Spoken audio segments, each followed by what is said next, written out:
City Union Bank all in one ஆப்ல இருந்து video KYC மூலமா வீட்ல இருந்தே பேங்க் அக்கவுண்ட் ஓபன் பண்ணலாம். வீடியோ கால்லயே வெரிஃபிகேஷன் முடிஞ்சிரும். City Union Bank. ஆங்கமைவு எய்திய கண்ணும் பயமின்றி வேந்தமைவில்லாத நாடு. மரியாதைக்குரிய தலைமை ஒருங்கிணைப்பாளர் உள்ளிட்ட ஆன்றோர் அவைக்கு வணக்கம். கள் இறக்குவதும் பருகுவதும் இந்திய அரசியலமைப்பு சட்டம் மக்களுக்கு கொடுத்திருக்கும் உணவு தேடும் உரிமை. மேலும் இது உலகளாவிய நடைமுறையும் ஆகும். தமிழ்நாட்டில் மட்டும் இந்த கள் தடை இருந்து கொண்டிருக்கின்றது. தமிழ் மண்ணின் மக்களின் அடையாளம் கள். அந்த காலத்தில் சங்க காலத்தில் அரசர்களும் புலவர்களும் ஆண்களும் பெண்களும் ஆன்றோர்களும் சான்றோர்களும் உடன் அமர்ந்து உண்ட உணவின் ஒரு பகுதி கள். தமிழ்நாட்டில் மட்டும் இந்த தடை இருக்கின்றது. இன்று தலைமை ஒருங்கிணைப்பாளர் அவர்கள் அவரே மரம் ஏறி கல்லை இறக்கி எங்களுக்கெல்லாம் வாரி வாரி வழங்கி இருக்கின்றார். ஆக சங்க காலத்தில் பாரி வள்ளல் என்ற ஒரு வள்ளல் இருந்தார்.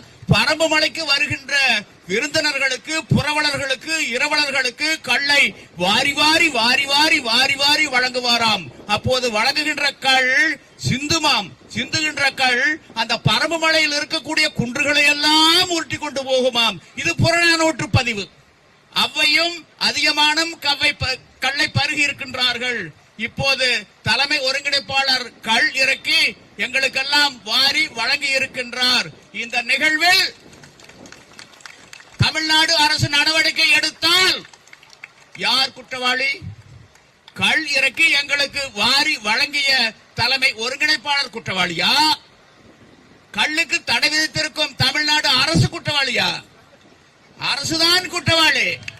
அரசியலமைப்பு சட்டத்தை முன்னிறுத்தி தலைமை ஒருங்கிணைப்பாளர் கள் இறக்கி சந்தைப்படுத்தி இருக்கின்றார்.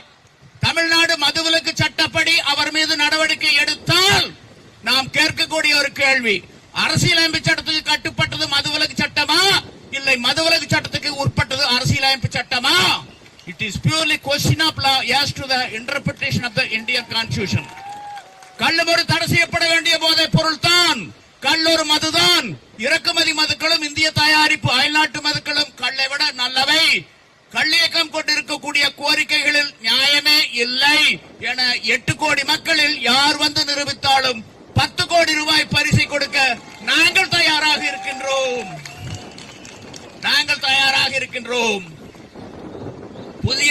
புதிய தமிழகத்தினுடைய தலைவர் மருத்துவர் கிருஷ்ணசாமி அவர்கள், அவருடைய மகன் மருத்துவர் ஷியாம் கிருஷ்ணசாமி அவர்கள் கல்லுக்கு எதிராக பதிவிட்டு இருக்கின்றார்கள். அது கொடிய விஷம் என பதிவிட்டு இருக்கின்றார்கள். பொது வெளியில் கல்லை இறக்குவதும் பருகுவதும் குற்றம். சட்டப்படி நடவடிக்கை எடுக்க வேண்டும். 15ஆம் தேதி நடக்கக்கூடிய அந்த நிகழ்வுக்கு தடை விதிக்க வேண்டும். கொடிய விஷம். இவர் கல்லை விட மற்ற மதுக்கள் நல்லவை எனவும் பதிவு செய்திருக்கின்றார். அவர் நிரூபித்து விட்டால் அவருக்கு 10 கோடி ரூபாய் பரிசு. எதற்கு முதுகிலே குத்துகின்றார்? பல கடிதங்கள் எழுதியிருக்கின்றோம். கள் விடுதலையில் உங்களுக்கு உடன்பாடா முரண்பாடா? உடன்பாடு என்றால் வரவேற்கின்றோம், முரண்பாடு என்றால் வாத்துக்கு அழைக்கின்றோம். வாங்கிக் கொள்ளுங்கள் 10 கோடி ரூபாய் பரிசை. முதுகில் குத்தாதீர்கள். அவருக்காகவே வள்ளுவர் 2 குறள்களை எழுதியிருக்கின்றார். தன்னெஞ்சு அறிவது பொய்யற்க பொய்த்தவின் தன்னெஞ்சே தன்னை சுடும். அவரும் அவருடைய மகனும் மனசாட்சியை எந்த அடகு கடையில் அடகு வைத்திருக்கின்றார் என்று தெரியவில்லை. பொய்யாமை பொய்யாமை ஆற்றின் அறம்பெற செய்யாமை செய்யாமை நன்று. புறங்கூறி பொய்த்து உயிர் வாழ்தலின் சாதல் அரங்கூறும் ஆக்கம் தரும். இப்படி பொய்யான பதிவுகளை வெளியிட்டு பிழைப்பை நடத்துவதை விட சாவது 1000 மடங்கு மேல். இது மருத்துவர் கிருஷ்ணசாமி அவர்களுக்கு பொருந்தும். யார் வந்தாலும், ஆண்டவனே வந்தாலும் நாம் நிரூபிக்க தயார் தயார் தயார் தயார். ஆக இது வரும் 2026 தேர்தலில் இந்த கள் தடை தமிழ்நாட்டில் ஒரு ஆட்சி மாற்றத்தை ஏற்படுத்தும். வெற்றி தோல்வியை நிர்ணயம் செய்யும். கள் என்றால் சாதாரணமாக எண்ணிக்கொள்ளாதீர்கள். பல ஆண்டுகளுக்கு முன்பு பலருக்கு நினைவு இருக்காது, 4 மாநிலங்களில் தேர்தல் நடந்தது. அப்போது வெங்காய விலை உச்சத்தில் இருந்தது. அந்த வெங்காய விலையேற்றம் அந்த 4 மாநில தேர்தல் வெற்றி தோல்வியை மாற்றி அமைத்தது.